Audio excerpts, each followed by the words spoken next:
வணக்கம். உலக சோசலிச வலைத்தளம். அமெரிக்காவில் மரண எண்ணிக்கை 2,50,000 கடந்து செல்கையில் அத்தியாவசியமற்ற உற்பத்தியை நிறுத்துவதற்கு தொழிலாளர்களிடையே ஆதரவு அதிகரிக்கிறது. Jerry White, 21 November 2020. Corona virus தொற்று நோய் கட்டுப்பாட்டை மீறி பரவி வருவதால் அமெரிக்க தொழிற்சாலைகளிலும் வேலையிடங்களிலும் கோபம் அதிகரித்து வருகிறது. உயிரிழப்பு எண்ணிக்கை 2,50,000 கடந்துவிட்டது. புதிய நோயாளிகள் மற்றும் மருத்துவமனையில் அனுமதிக்கப்படுபவர்கள் எண்ணிக்கை அண்மித்து நாட்டின் ஒவ்வொரு மாநிலத்திலும் கூர்மையாக அதிகரித்து வருகிறது. ஆனாலும் தொழிலாளர்கள் வேலைக்கு இழுக்கப்பட்டு லாபத்திற்காக அவர்களின் உயிரையும் அவர்களின் அன்புக்குரியவர்களின் உயிர்களையும் பயணம் வைக்க நிர்பந்திக்கப்பட்டு வருகிறார்கள். தொழிலாளர்களின் கவலைகளும் எதிர்ப்பும் பெரிதும் பெருநிறுவன ஊடகங்களால் புறக்கணிக்கப்படுகின்றன. இருப்பினும் வேலையிடங்களில் இந்த தொற்று நோய் பரவல் குறித்து உலக சோசலிச வலைத்தளம் WSWS பிரசுரிக்கும் கட்டுரைகள் தொழிலாளர்களால் பரவலாக வாசிக்கப்பட்டு சமூக ஊடகங்களில் பரப்பப்பட்டு வருகின்றன. மிச்சிகன் ஃப்ளின்ட் GM உற்பத்தி ஆலை தொழிலாளர் ஒருவர் WSWSக்கு பின்வருமாறு எழுதினார். ஒவ்வொரு ஆலையும் ஒவ்வொரு பணியாளரையும் பரிசோதித்து தனிமைப்படுத்திக் கொள்வதற்காக 2 வாரங்களுக்கு எங்களை வீட்டுக்கு அனுப்ப வேண்டுமென நினைக்கிறேன். இந்த வைரஸ் குறையும் வரையில் எல்லா மேலதிக நேர வேலைகளையும் நிறுத்த வேண்டும்.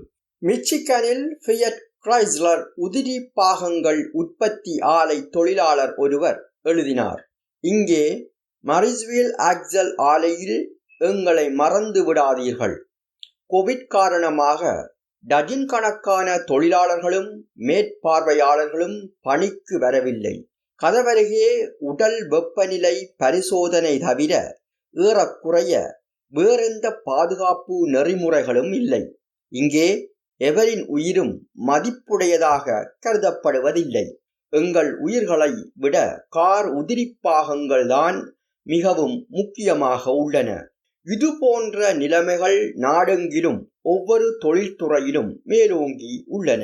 பாதிக்கப்பட்ட டெக்சாஸ் கல்வித்துறையாளரும் உயிரிழப்பதற்கு எதிராக ஆசிரியர்கள் என்ற ஃபேஸ்புக் குழுவின் ஸ்தாபகருமான மைக் ஹூல் WSWSக்கு எழுதினார். நிறைய பேர் வெளியில் வர நிர்பந்திக்கப்படுகிறார்கள். நிறைய பேர் உயிரிழந்து கொண்டிருக்கிறார்கள். எந்த அளவுக்கு அது தடுக்கப்படக்கூடியது என்பது சோர்வூட்டும் விஷயமாக உள்ளது.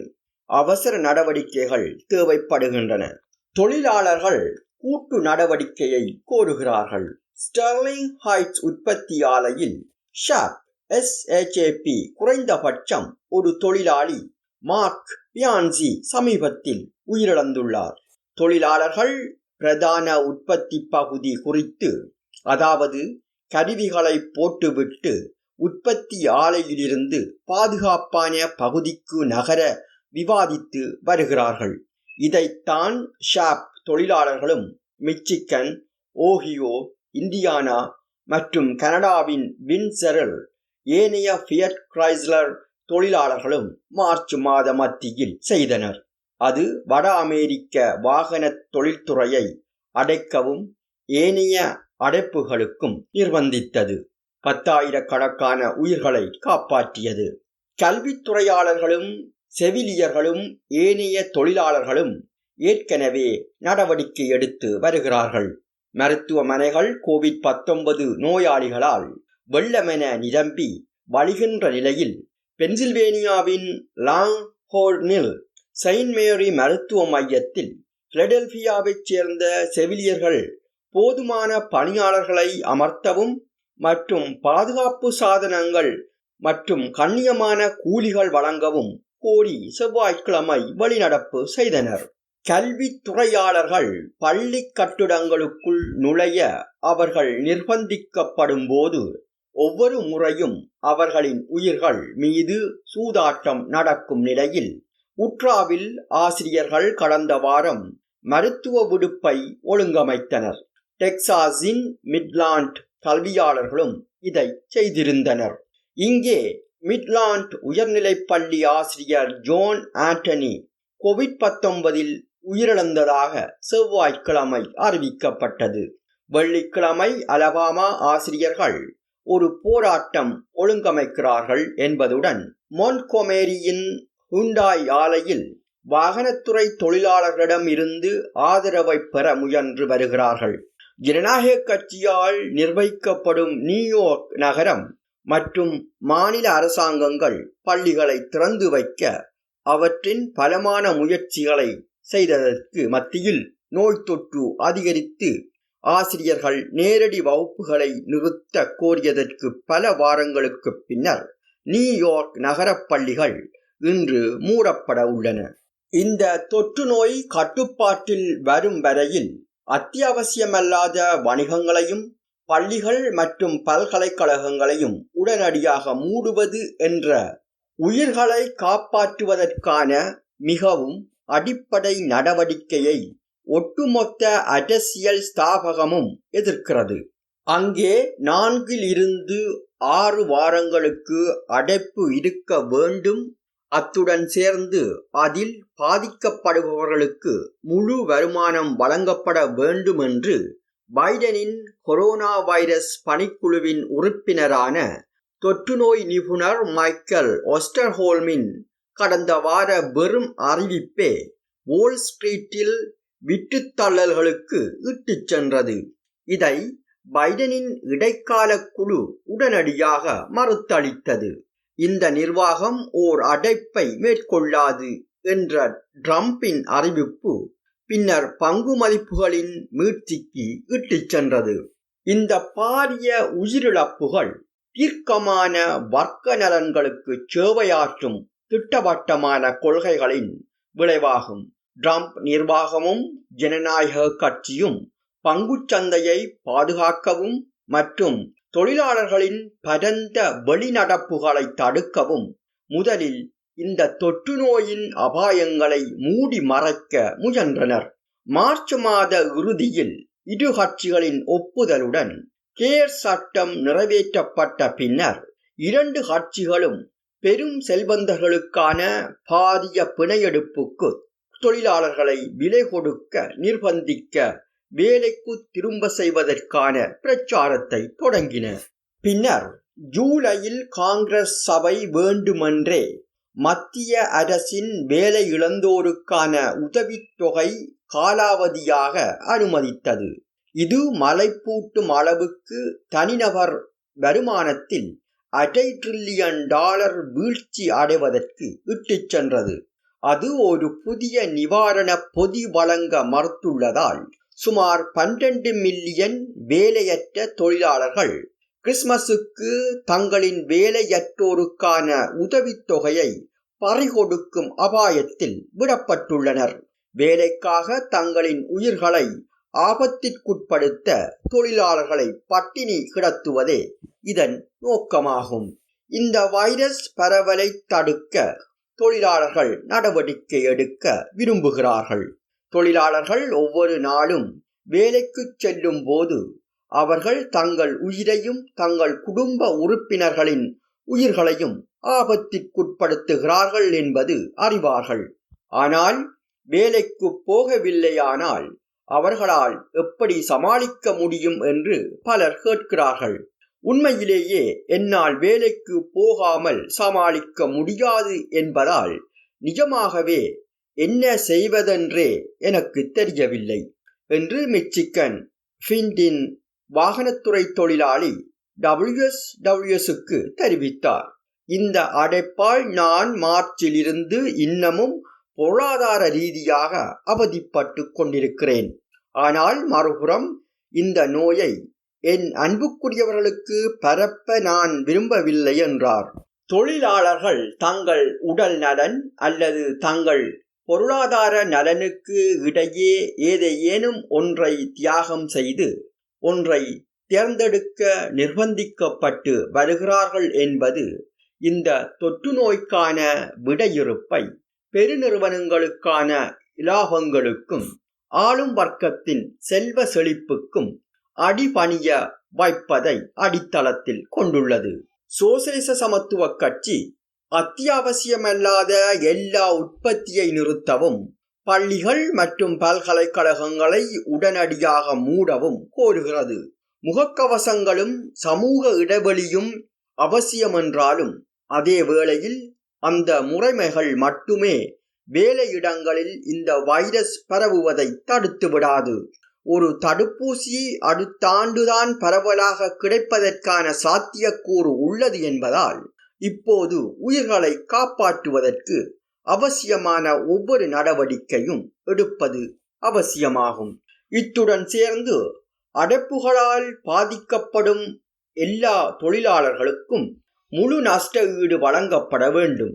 அவர்கள் வாழ்வதற்கு ஏற்ப வாரத்திற்கு $1000 இறுதியில் உள்ளடங்கும். அத்துடன் மாணவர் கடன்கள் மற்றும் கடன் அட்டை கடன்கள், வாடகை மற்றும் அடமான கடன்களும் இரத்து செய்யப்பட வேண்டும். சிறு வணிகங்களும் இதில் உள்ளடங்கும். அவ்விதத்தில் தான் இந்த தொற்று நோய் கட்டுப்பாட்டில் வரும் வரையில் அவர்கள் உயிர் வாழ முடியும். குழந்தைகள் தொலைதூரத்தில் இருந்து கல்வி பயில்வதற்கு ஏற்ற அதிநவீன தொழில்நுட்பமும் உயர்வேக இணைய இணைப்புகளும் அவர்களுக்கு கிடைப்பதை உறுதிப்படுத்தவும், குழந்தைகளை பராமரிக்க பெற்றோர்களுக்கான வருவாய்களும், தனிமைப்படுத்தப்பட்டிருக்கும் காலத்தில் ஏற்படும் உளவியல் ரீதியான பிரச்சனைகள் மற்றும் சமூக பிரச்சனைகளை போதுமான அளவுக்கு பொறுமையாக தீர்க்கவும் தேவையான ஆதார வளங்கள் பாரிய அளவில் ஒதுக்கப்பட வேண்டும். தடுப்பூசி தயாராகி விடும் போது அதை விநியோகிக்க அவசியமான உள்கட்டமைப்பை கட்டமைக்கவும் மற்றும் வழமையான பரிசோதனைகளை மேற்கொள்ளவும், நோய் தொற்று ஏற்படுத்துபவர்களை தடமறியவும் மற்றும் அந்நோயை கட்டுப்படுத்தி இறுதியில் முற்றிலுமாக ஒழிக்க இலவச மருத்துவ சிகிச்சைக்கும் பாரிய அளவில் ஒரு பொது வேலை திட்டம் தொடங்கப்பட வேண்டும். இவை எல்லாவற்றிற்கும் ஆதார வளங்கள் உள்ளன. பாரிய மரணங்கள் மற்றும் சமூக சீரழிவுக்கு மத்தியில் பங்குச் சந்தைகள் சாதனை அளவுக்கு அதிகரிப்பதற்கு எரியூட்ட வங்கிகள் மற்றும் பெருநிறுவனங்களுக்கு டிரில்லியன் கணக்கிலான டாலர்கள் கையளிக்கப்பட்டுள்ளன. ஜெஃப் பெசோஸ், எலான் மஸ்க் மற்றும் அமெரிக்காவின் ஏனைய பில்லியனர்களின் தனிப்பட்ட சொத்துக்கள் $637 பில்லியன் அளவுக்கு அதிகரித்துள்ளன. GM, ஃபோர்ட் மற்றும் FCA ஆகியவை 3ஆம் காலாண்டில் மட்டும் சுமார் $8 பில்லியன் இலாபமாக குவித்தன. HCA, டெனட் மற்றும் யுனிவர்சல் போன்ற சங்கிலி தொடர் போன்ற இலாபத்திற்கான இந்த மிக பெரும் மருத்துவமனைகள் மக்கள் நிதியிலிருந்து இவற்றிற்கு வாரி வழங்கப்பட்டிருந்த நிலையில் 3ஆம் காலாண்டு இலாபங்களில் அதிகரிப்பை கண்டன. இந்த தொற்று நோய்க்கு எதிரான போராட்டம் என்பது பிரதானமாக ஒரு மருத்துவ பிரச்சனை அல்ல. உயிர்களை காப்பாற்றுவதற்கு அவசியமான நடவடிக்கைகளுக்கு 2 அரசியல் கட்சிகளையும் கட்டுப்பாட்டில் வைத்துள்ள பெருநிறுவன மற்றும் நிதியியல் செல்வந்த தட்டுகளின் செல்வ வளம் மற்றும் அதிகாரம் மீது ஒரு தலையாய தாக்குதல் அவசியப்படுகிறது. அவசியமான நடவடிக்கை எடுக்க தொழிலாளர்கள் வெளிநடப்புகளுக்கு ஆதரவை கட்டமைக்கவும் மற்றும் உற்பத்தியை நிறுத்துவதற்கான ஒரு பொது வேலை நிறுத்தத்திற்கும் தொழிற்சங்கங்களில் இருந்து சுயாதீனமாக அவர்களுக்கு போராட்டத்திற்கான புதிய அமைப்புகள் தேவைப்படுகின்றன. இந்த நெருக்கடி நெடுகிலும் தொழிற்சங்கங்கள் ஒன்றுக்கும் உபயோகமற்று இருந்துள்ளன. அவை இருந்த இடங்களில் எல்லாம் நோய் வெடிப்பை குறித்த தகவல்களை மூடி மறைத்ததுடன் மீண்டும் பாதுகாப்பாக திறந்து விடுவது குறித்த பெருநிறுவன செயலதிகாரிகள் மற்றும் அரசியல்வாதிகளின் பொய்களையே அவை சர்வசாதாரணமாக உச்சரித்துள்ளன. வாகனத்துறை தொழிலாளர்களும் ஆசிரியர்கள் மற்றும் ஏனைய தொழிலாளர்களும் இந்த போராட்டத்தை ஒருங்கிணைக்க சாமானிய தொழிலாளர்களின் பாதுகாப்பு குழுக்களின் ஒரு வலையமைப்பை கட்டமைத்து வருகின்றனர். தொழிலாள வர்க்கத்தின் ஒவ்வொரு பிரிவையும் இதில் உள்ளடக்கவும் மற்றும் ஐரோப்பா, இலத்தீன் அமெரிக்கா மற்றும் உலகெங்கிலுமான தொழிலாளர்களுடன் அமெரிக்க தொழிலாளர்களின் போராட்டங்களை ஒன்றுபடுத்தவும் இந்த முன்முயற்சிகள் பரப்பப்பட்டு விரிவாக்கப்பட வேண்டும். தொழிலாளர்களின் உடல்நலம் மற்றும் பாதுகாப்பை பெறுவதற்கான போராட்டமானது அமெரிக்காவிலும் சர்வதேச அளவிலும் தொழிலாள வர்க்கத்தின் சக்தி வாய்ந்த அரசியல் இயக்கம் ஒன்று கட்டமைக்கப்படுவதுடன் இணைக்கப்பட வேண்டும். பெரும் செல்வந்தர்களின் திருட்டுத்தனமாக கொள்ளையடிக்கப்பட்ட சொத்துக்களை பறிமுதல் செய்து மனித நல்லிணக்கம் மற்றும் சமூக சமத்துவ கோட்பாடுகளின் அடிப்படையில் பொருளாதார வாழ்வை சோசலிச அடித்தளத்தில் மறு ஒழுங்கமைக்க தொழிலாளர்களின் அதிகாரத்தை ஸ்தாபிப்பதே இதன் நோக்கமாகும்.